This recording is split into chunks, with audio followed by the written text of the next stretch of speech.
Hi, folks. Welcome to Crisco's Corner. Unfiltered commentary. And not your truth, the real truth. Please like, share, and subscribe. And as always, thank you for your support.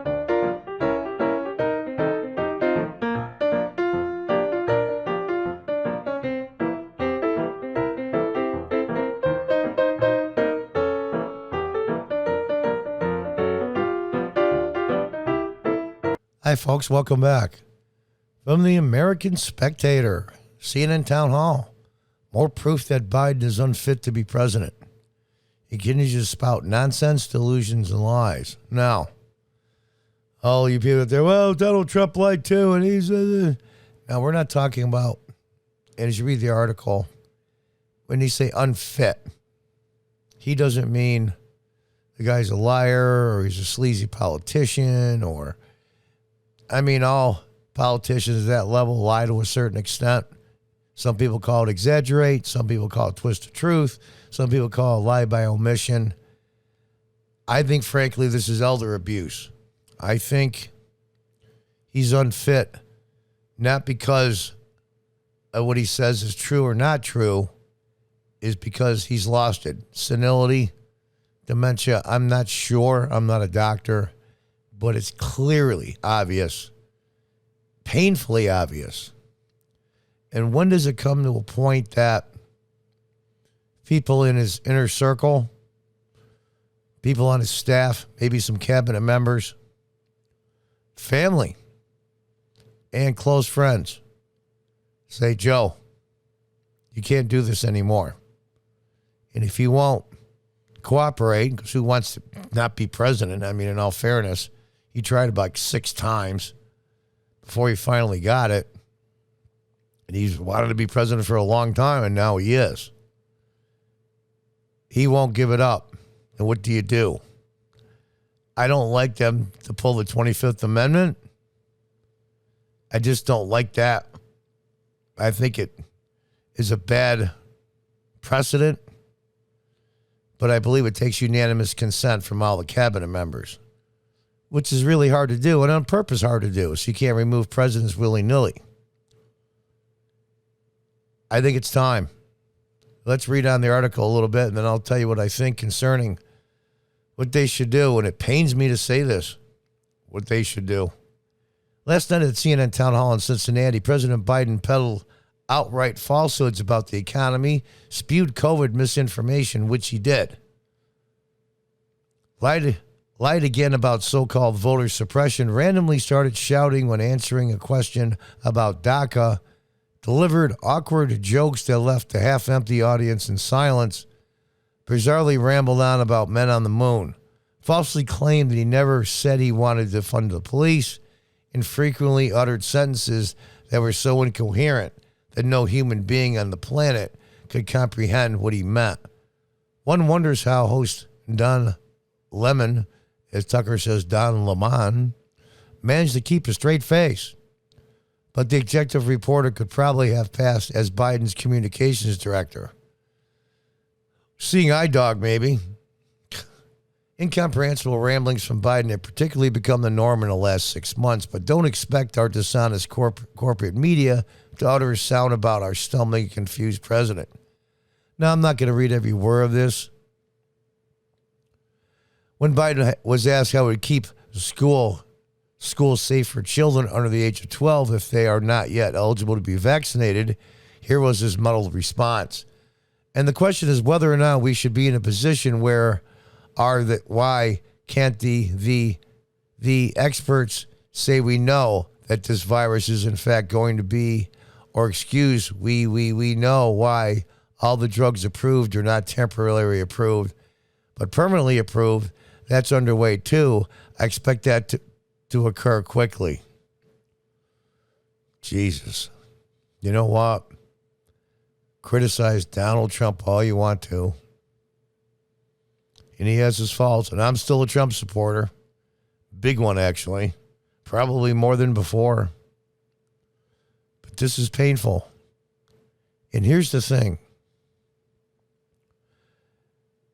A double standard by the media, of course, was always there, so I won't go into it. But interesting to see all the people that were screaming for misinformation on social media, i.e. YouTube, Facebook, other platforms, when he said that once you're vaccinated, you basically are immune from the virus.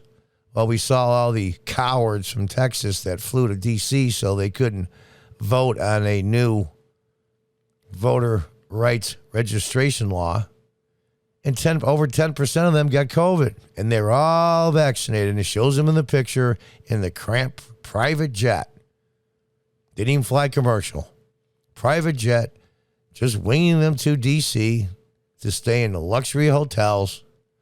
Beto O'Rourke gave them a crap ton of money to help pay for it all so they can just park there.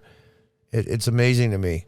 But they're all en masse in that cramped little plane. If that were Trump people or Republicans, they would call it a super spreader event. Anyway, I digress. He said once you get the vaccine, you're basically immune from the virus. That's a lie. The quote is, you're not going to get COVID if you have these vaccinations.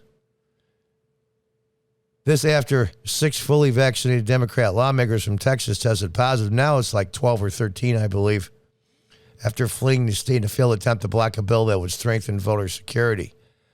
I'm not going to read on the whole thing here. You can pause it if you want to read it all.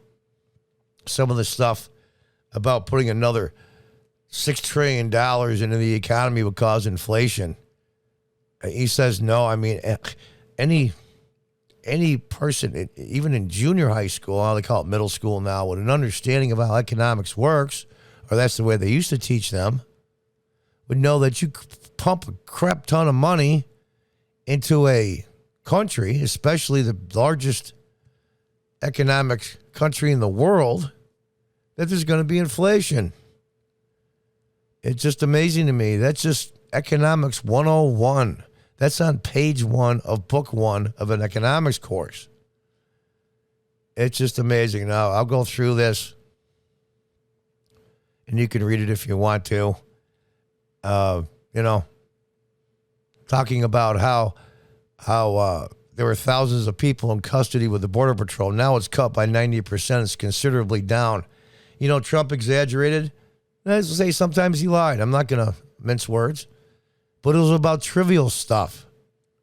Look at these numbers. In reality, there were more illegal border crossings than at any point in the last 21 years. 21 years. With almost 189,000 migrants apprehended. And those are the ones they are apprehended. It's amazing to me. They're pouring into our country, and nobody's stopping them. So let's get back to the original point. Biden's behavior and antics are becoming more alarming by the day. We have known for a while that Biden was unfit to be president. Last night confirmed it. The Democrats are screwed, and they know it. They know it. They know that they can't continue with Joe Biden coming out in public, but they can't hide him either like they did for a long time. Even the mainstream media, CNN, and some of the White House press corps are starting to go after the reasons why and some of the hypocrisies. Yes, they still kiss their ass. Yes, the mainstream media still thinks that anybody with a D in front of their name is Jesus. No matter what they say or do, it's okay. But here, I think, is the dangerous part.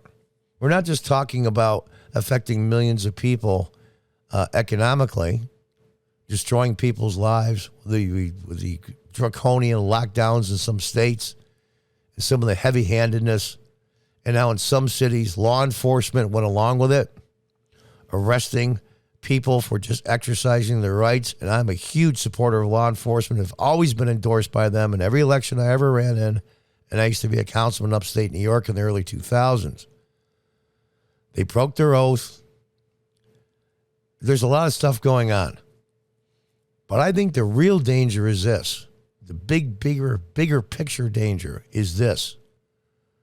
There's a lot of bad operators in the world. There's a lot of bad leaders. There's a lot of bad authoritarians. There's a lot of bad dictators, and they see the President of the United States like this. Criticize Trump all you want to, but they were scared of him. They were scared in a good way. You never knew what the hell he was going to do next. Iran, China, you name it. A list of all our enemies. Russia. They knew he was a strong leader. And they didn't want to mess with him. They didn't want to kick the bear. But Joe Biden, he comes across as representative of the United States as being incredibly weak, confused, not know what to do.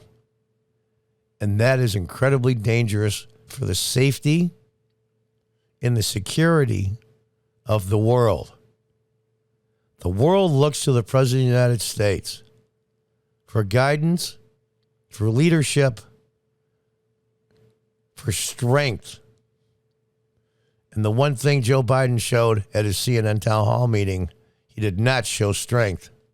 He showed an old man that fumbled and mumbled that you feel sorry for. My guess is they're going to intervene soon. My guess is still they're going to wait till January of next year. Maybe at the earliest late this year, but it has to be significantly before the midterms, which are next November. They have to have a president in place. It pains me to say this. Those old school Italians out there will know this. This gives me agita. Kamala Harris will be the president of the United States. And believe me, I say that with no joy. She's really president now anyway, or the people that are handling them. They're both incompetent. But I think President Biden has a health issue, dementia, senility. He has to go. He has to go for the sake of the country, and he has to go for the sake of the world. And the interesting thing will be once Kamala Harris is president, it'll be fun to see the hearings to appoint the vice president. That will be quite the theater. But I get ahead of myself. I wish Joe Biden well. I really do. I don't wish any harm on anybody, especially when they're ill. But President Biden, you've done enough harm in your career as senator, as vice president, and now president. Now, age has caught up with you. Dementia, senility. It's not your fault.